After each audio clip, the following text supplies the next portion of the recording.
And there are so many facts about Indian tradition or evolution of Indian civilization and its gifts to the world that many of us are not familiar. And I wonder why that happened.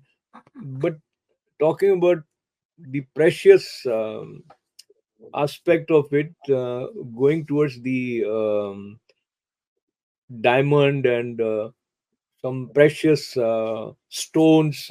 So Indians were familiar with them, and as per your study, were they also used to make ornaments, or diamond had some other role previously, as far as uh, ancient India is concerned? Good question. So we'll be glad to answer that. We should show you that slide too. Till 1975 and for the 1725. 1725, that's about 300 years ago, when diamond was first discovered in Brazil and later in South Africa. Diamond was unknown to the world except in Bharat. India was only place that had diamonds. Now the key question comes: why is diamond called diamond in the English language? Mhm. Why is not called some other name? There's an interesting story to it. The word, of course, we have it in Golconda, we have it in Panna. Of course, So actually, even in India, see, there are like two mines, 2 to 3 mines. You also have Hirakud, and but the most famous is this Golconda mine in very close to Hyderabad, and this is by the Krishna River. So what used to happen first, like he said, till 1700s, the world did not know about diamond. For them, it was pearl, which was the most valuable, precious. precious gem. Diamond did not figure in their list at all. It was some 16th or so in the pecking order. They knew of it, but not, it was not so precious for them.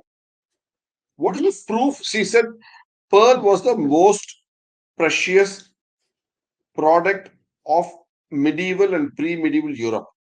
I'll ask you, how do we come to the statement to say that pearl was the most precious of the products of Europe? If you look at it, It's not stop easy. share. Stop share. So if you look at the Bible, what is the place to be in, the best place? Obviously, the heaven. To go to heaven is the goal of every man and woman, isn't it? How are you welcomed in heaven? You're welcomed by the pearly gates of heaven. Hmm. Because the gate of heaven itself is made by a pearl, by a single large pearl. So for them, the pearl was the most precious commodity. So the most precious, the best place was adorned by the best gem, which was pearls for them. So that is why you get the phrase pearly gates of heaven. Hmm. They don't call it diamond gates of heaven. So that means pearl was the number one in the pecking order till about a few hundred years ago. Till there was a person in 16. See, look at this. The importance of pearl was number one till 1650, and a diamond was a very lowly ranked 18th in the preciousness scale of gemstones. Whereas today it's the other way around because of this one person, a French traveler by name. Jean-Baptiste Tavernier, he visited India, and more than 6 times he went around visiting these mines. So when he comes to India, he's a traveler. He comes here, he sees Jeweler. diamonds. He's a jeweler himself.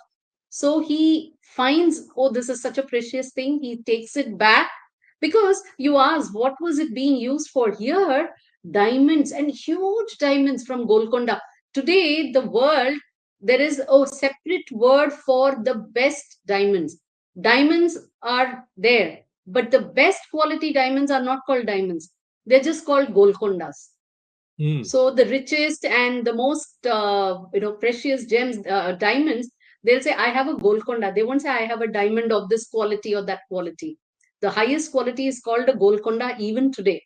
And we had so many, all those Kohinoors and so many different diamonds. Actually, we'll just show you a map of the diamonds of India. All these different diamonds, world famous diamonds today, the Orlov, the Eugenie, Dresden Green, Florentine.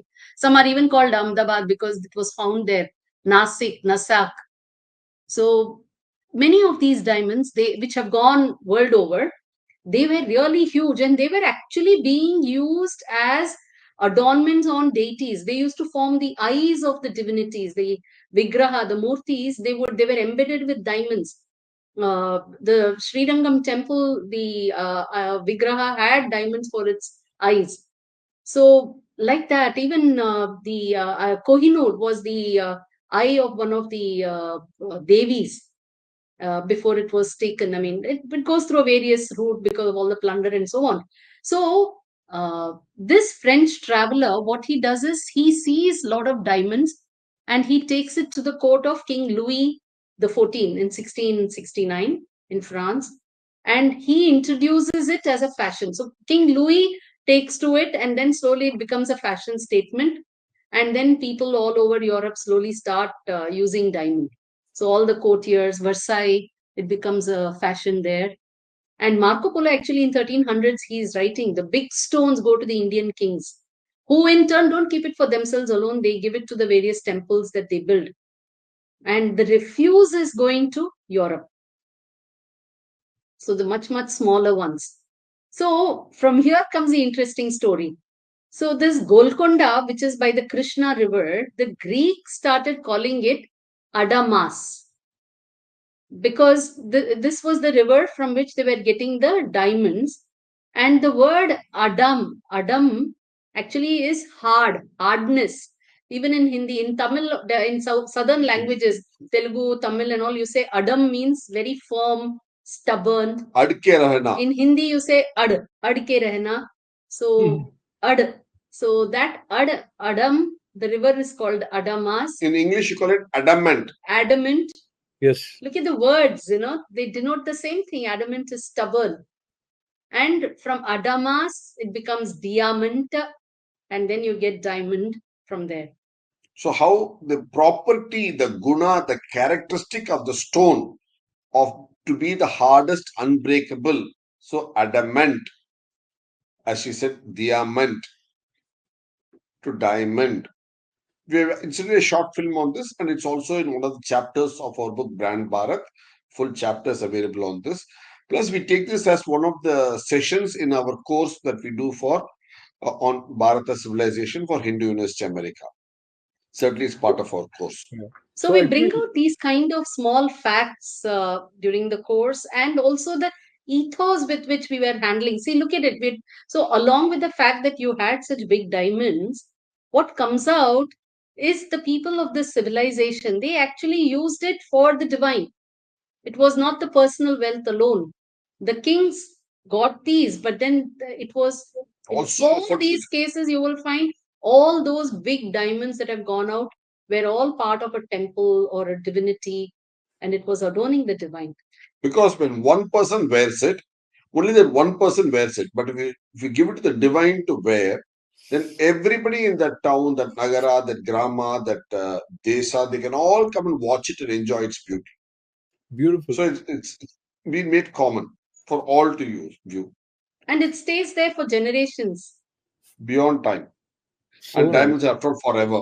Diamonds are forever, Diamonds are absolutely. forever. And I think when you listen to Dr. D.K. Hariji, Dr. D.K. Hema Hariji, you realize there is so much that we do not know, though we consider that we are educated and basically everybody has Google and there is so much explosion of information. But many important aspects which when you hear from them appears as if we should have known them already, but we don't know. So one, in addition to the wealth of knowledge that you are sharing, I also want to compliment both of you for having the kind of harmonious synergy in your expression. So it is like a duet of beautiful Indian glorious knowledge. जुगलबंदी जुगलबंदी जुगलबंदी जुगलबंदी बहुत ही सुंदर है, मधुर है आपकी. तो समय की सीमा को देखते हुए I would like at least 2 points more to be covered with you. One relates to rocket artillery, and that tells us about how Indians were prepared for protecting themselves, and that innovative approach was there. Tell us something about that. See, when you go to London, there is obviously an artillery museum in a place. It's called the Rotunda Museum. Woolwich. It's in it's in Woolwich near London. Yes. Just one So, moment. We'll pull it up. 1 second. so when you go there, what you see is you see about obviously about rockets. And if you go to look at the in USA from where you are speaking now, uh, Goddard, Dr. Robert Hutchins Goddard is looked at as the father of rocket propulsion for USA. That's about 100 years ago. That's why the Space Center in NASA is also called Goddard Space Center. Now you know the reason why it's called Goddard Space Center. What happened was these people actually they got it because there was a Bernard Level also who has written about this, and he very clearly writes that see, this is the museum there where you have this in London. You have this museum where you see the rockets there being fired. This is in the Rotunda Museum, Woolwich, London. You see, but the point is these rockets then were called the Congreve rockets in England. This is because father, son, grandson Congraves, they had all come to India, and they are also part of the Anglo-Mysore War, as they called it those days, in 1792, when they were trying to attack the Mysore, which was then controlled by Tipu Sultan. So when they in that battle, Tipu Sultan was using certain rockets. So that was the of course it's not only him, there were others too prior to him, but we're focusing because the British have recorded it. So we're going backward from Woolwich to the scientist Bernard Lovell, who has written about it, to the Congreve rockets, which in turn goes back to they have recorded this from the Anglo-Mysore War. And they show that there was actually a rocket dibba there. Look at this. There's a rocket dibba, a platform from which the rockets were fired. It's called a rocket dibba, a rocket mount from which these rockets were fired. That's what this is in Mysore. And he had about 500 men. 5,000. I'm sorry, 5,000 men who are all technologically savvy in rocket technology, which the British did not have them. And they're a range of about close to 2 kilometers was the range those days to fire these rockets, and it's about 5 kilos. So they reverse engineer. So in that particular war, Tipu gets defeated. So the British get access into his fort and all his artillery, weaponry, and everything. And they come across these rockets, and then they reverse engineer. They build the rockets. And the most interesting thing is, these get used in the war in America. And in one of the ships, which was which was anchored by Baltimore during the Maryland War, that is when the anthem, the Star Spangled Banner, the anthem of America, was penned by a person by the poet who was in the ship. He was captured and he was held in the ship, in the British ship. He was captured, and he, through the night, when he's seeing the rockets going and hitting the American coast, the fort, so every time there is a flash of light, he's able to see the American flag, and that he feels comforted that okay, it is still America is holding on, and that makes him, prompts him to write the poem Star Spangled Banner. That's how it comes about. In the light of the rockets that were originally the concept was taken from India and reverse engineered by the Congraves and used family. all over the world after that. So this is yet another thing. So from here, you can see how this one small input from what was happening in the Bharata soil, from that, how the British managed to extract the knowledge and then use it, adapt it, and from there on, how things have grown in the world. This has actually been recorded by the former president of India, Bharat Ratna, Dr. APJ Kalam, who himself was a rocket scientist, along with his colleague, Dr. Shivtanu Pillai. They have actually recorded it in their documentation books. That these were this how the journey of the rocket technology came to the West, and from there on, Goddard took it forward to the next level. That's how it happened. So this is how the rocket technology travels the world over. That's the story Amazing. of what you see here. Amazing. So there are so many stories. Of course, we have Absolutely. a tradition of making use of stories to impart profound knowledge in our scriptures. And sitting with you and learning about Bharat and Indian civilization is not just enriching; it is very exciting. But with excitement, when we look at the need to respect the time, and then again, time somewhere is seen as a linear concept, but I think in India we have seen it in a circular manner. Talk to us about, and of course, there are many calendars which are rooted in India. Now, some people are aware about them, some may not be aware about them, but in general, Indian civilization and time, what will you share from Bharat Gyan Surely. on that? We call it the idea of Kala Ganana, that is a count of time. And as you said, in a Bharata civilization thought, we don't look at it as linear, whereas we look at it as cyclical. That's why we call it Kala Chakra. And the basis of this Kala Chakra that we have is a term called Ahoratra.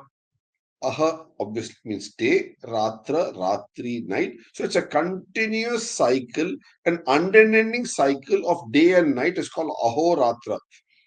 And it is from this word, if you can see, we underline the central word, Hora, from which comes the word, what you call the Greek science of time is called horology.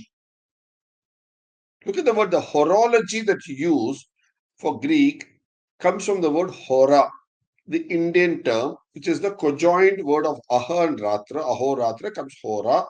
So hora shastra itself is the Indian concept of time. It's called hora shastra. The English word hour for each the 24 hours in a day again comes from the same root word hora, hour. And in India, you have the idea of seeing the horoscope of people in Bharat. The term horoscope also comes from the same hora. So look at that. So the root idea of horology, the science of time, the horometers and all that, horological aspects of books, all those things, all that comes. It actually, horological institute is quite popular in different parts of Europe, especially Switzerland. So for all that, the root term, the concept, the thought, the science, the jnana, knowledge, the vigyan, the deep science, has all got roots in the Bharata civilization that goes back many, many, many millennia. The interesting thing is, see, today we know of time, we measure it. Okay, actually, in modern times, it has just come down to looking at your watch or just some digital numbers on your cell phone or on the calendar. And even there, it is limited to just hours, minutes, seconds. You go to days, weeks, maximum a year, and after that we just say it's multiples of 10 years and so on. But in the Indian concept of time, you really had units to measure very large cycles of time. They were not just multiples, but if you look at it, they all fundamentally stemmed from a word called yuga.